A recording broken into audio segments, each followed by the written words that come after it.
jam 12 saya ngantuk, saya keluar sama teman saya.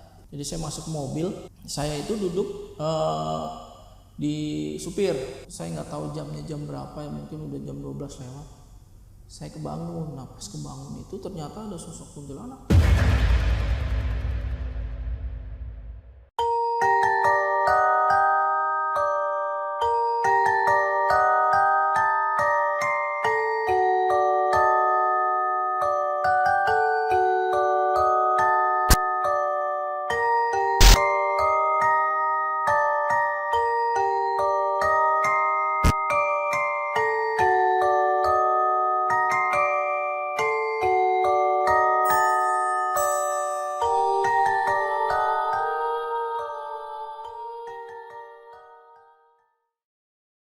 Mas Sobi ini kan dari episode-episode yang kemarin nih bilangnya peka dengan suara-suara hal goib yang orang normal tuh nggak bisa ngelihat, bahkan nggak bisa ngerasain juga.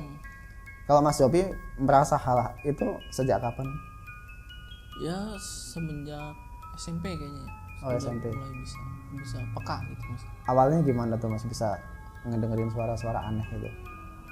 Awalnya jadi kalau saya misalnya pulang malam terus masuk ke rumah ini ada masuk astralnya, saya bisa tahu gitu. Apa gimana? Perasaannya beda gitu. Hawanya mungkin ya beda ya. Hawa sama biasanya saya suka gelisah gitu-gitu. Itu pengaruh juga ternyata ya. Ngaruh. Kalau kayak saya yang orang normal biasa nih kan ya masuk rumah ya biasa aja gitu kan. Masuk ke tempat sepi misalkan ini ya biasa aja gitu. Cuman kalau Mas Sobi lebih peka dan bisa ngerasain hal-hal goib. Bisa. Nah kalau mendengar sesuatu, mendengar suara-suara atau apa, sejak kapan kira-kira Mas? Ya itu semenjak saya SMP kayaknya udah sering tuh dengar apa suara-suara yang aneh, yang dibisikin, yang di kuping ditiup. Nah pernah saya waktu itu saya lagi liputan di daerah Bandung. Nah itu emang masuk ke rumahnya tuh rada adem gitu kan.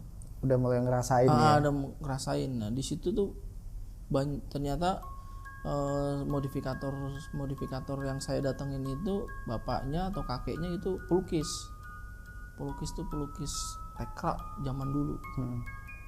Itu lukisannya ya dark gitulah, banyak lukisan tua. Suatu saat saya ke toilet, buang air besar saya di situ. Nah, terus di kuping ada yang ketawa. Saya yakin itu ketawanya kuntilanak. Karena kalau ketawa kuntilanak itu nggak kayak yang di film yang gitu. Dia gimana ketawanya putus-putus, gitu. Nah itu. Tapi dekat, jauh. Nah pas itu saya keluar, saya kan lari tuh, nemuin teman saya lagi. Nah teman saya tanya, kenapa lo? Gitu.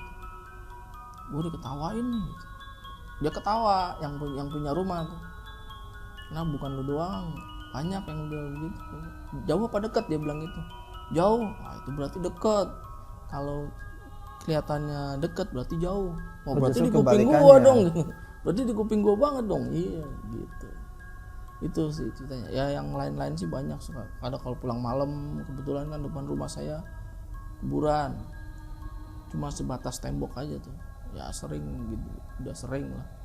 Tapi kan dari sekian banyak kejadian pasti ada nih yang bikin Mas Sobi ini merasa sangat-sangat ketakutan. Nah ada yang kejadian yang benar-benar nggak bisa lupa tuh seumur hidup saya. Baru kali itu saya dilihatin beneran wujudnya. Melihat sosoknya langsung. Lihat sosoknya kuntilanak itu. Jadi saya waktu itu kan ada kerjaan sama ustadz saya itu. Saya kan ngerjain audio visualnya dia tuh. Dia buat blocking time di TV swasta gitu. Nah setelah dari Bekasi, dari tempat prakteknya dia, saya ke daerah Pondok Gede. Kebetulan saya semobil sama dia, sama paranormal itu. Jadi begitu masuk ke daerahnya itu, rumah editor saya itu memang Pondok Gedenya tuh ujung aspal. Jadi sekitar tahun 2011 atau kalau nggak salah itu emang masih banyak, jarang rumah, dan cuma masuk itu seingat saya begitu masuk gang, bukan gang, cuma bisa 2 mobil ya. Masuk ada rumah satu gede, nah itu juga rumah kosong, masuk agak sekitar 100 meter, nah itu rumah dia. Rumahnya lumayan kalau daerah situ lumayan mentereng lah gitu kan. Nah depannya itu masih ada sawah, ini rumah dia nih. Nah jalan kesananya beloknya ini kan terus ada sawah, sini ada lapangan, nah di situ kita pada parkir. Nah jalan kesananya itu bawahnya itu ternyata kali. Nah di depan tuh masih banyak pohon-pohon nangka, pohon kecapi, ada pohon bambu, tempatnya masih wah ini tempat masuk, kata paranormal itu wah ini tempat menurut dia perlintasan jalannya makhluk astral itu, karena ada kali, terus di situ banyak pohon-pohon yang rimbun. Berarti dari sekilas mata memandang aja tuh tempat emang udah bisa dibilang serem. Itu kan udah malam kan, jadi lampu nggak seterang tahun-tahun sekarang kan, masih lampu penerangan jalan juga nggak ada, minim. Cuma lampu dari lampu dari rumah, terus ada yang narik kabel buat penerangan jalan itu aja. Jadi lampunya ya paling 10 masih sangat minim saat itu ya. Banget ya. Emang cocok banget buat tempat horor. Nah, saya waktu itu rombongan ada sekitar 7 atau 10 orang. Nah, mereka tim editor masuk tuh, dan paranormal itu masuk ke dalam. Mereka kan karena ngedit di situ pada milihin gambar. Jam 12 saya ngantuk, saya keluar sama teman saya namanya Rahmat. Jadi saya masuk mobil, saya itu duduk di supir, saya ke belakangin, nah teman saya di belakang, kaki saya naikin gini kan, agak nyamping gini. Nah, saya nggak tahu jamnya jam berapa ya, mungkin udah jam 12 lewat. Saya kebangun. Nah pas kebangun itu ternyata ada sosok kuntilanak tuh, tapi nyamping gini, jadi kelihatan sini tapi nggak kelihatan muka, hanya rambutnya panjang gitu. Rambutnya juga putih semua tuh, sininya pakai baju putih, dia lagi nyisir gini. Sisirnya itu pakai sisir kayu yang zaman dulu kalau orang Jawa bilang serit, buat nyari kutu. Iya, yang kecil-kecil. Nah, nyari itu, dia nyisir gini. Saya melihat mau ngomong, mau teriak, bacaan juga nggak bisa, kayak kekunci, cuman mata gini meremin gini. Penasaran melek lagi. Itu juga nggak lama, paling berapa detik ya. Pas ketika dia hilangnya juga nggak kayak ya di film-film asap apa gitu, nggak tiba-tiba hilang aja. Baru saya bisa ngomong tuh, saya bangunin teman saya gitu, mat bangun mat, ngapa lu, udah kita masuk ke dalam. Baru saya cerita sama yang paranormalnya itu, malah diketawain, kan udah bilang jangan di luar, dalam aja gitu. Berarti tuh mobil posisi emang di luar rumah, bukan di luar, kayak garasi gitu? Enggak, ya? di luar, emang di luar, parkirannya di halaman kosong gitu. Saya juga penasaran, kalau di film-film kan emang seserem itu ya kuntilanak ya, dengan ketawa yang sangat nyaring. Kalau seingat Mas Yopi, bisa digambarin gak sih seserem apa kuntilanak itu? Kalau saya kan nggak ngeliat wajahnya ya, jadi kan dia nyamping rambutnya ke sini, jadi ya biasa aja sih sebenarnya. Nggak tahu kalau mungkin pas saya ngeliatnya pas dia nengok sih, untungnya sih alhamdulillah dia nggak nengok. Kalau nengok mungkin saya pingsan kan gitu. Jadi dia nyamping gini kan, dia nyisir gini aja, udah nyisirin rambut gitu. Kalau dari badannya sendiri sosoknya tuh besar atau kurus, ya sama kayak manusia pada umumnya? Kayak manusia biasa sih kalau menurut pandangan mata saya, kayak manusia biasa, cuma kurus. Mungkin kan karena bajunya kegedean kan, jadinya ini, jadi kelihatannya kayak gemuk, padahal dia kelihatan kurus gitu.